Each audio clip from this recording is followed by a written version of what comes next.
What is up mga kapulutan? For today's video, gagawa tayo ng napakasarap na pulutan, kilawin na bangus na may itlog na maalat. Oo, tama yung narinig nyo, kaya tara, tuturuan ko kayo kung paano gumawa. Alright.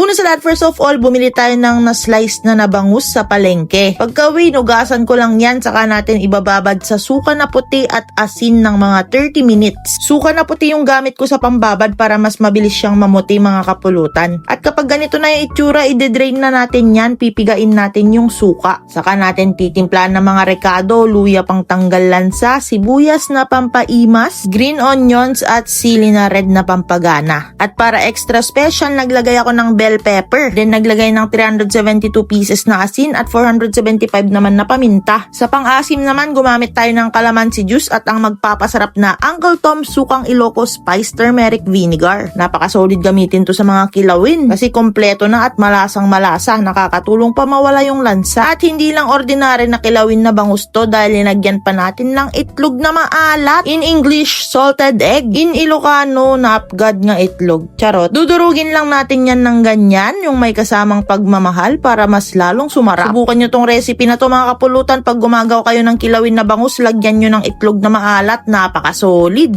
Not your ordinary kilawin kasi nag-add pa siya ng creaminess sa ating kilawin. At kapag na-mix nyo na all together, meron ka ng napakasarap na kilawin na bangus. Sheesh! First bite mga kapulutan. Sigurado na naman pag ganito ang hinarap mo sa inuman, mapaparami ang tagay nyong magkakaibigan. Napaka-solid at napakasarap. Wala na naman akong masabi kundi alright.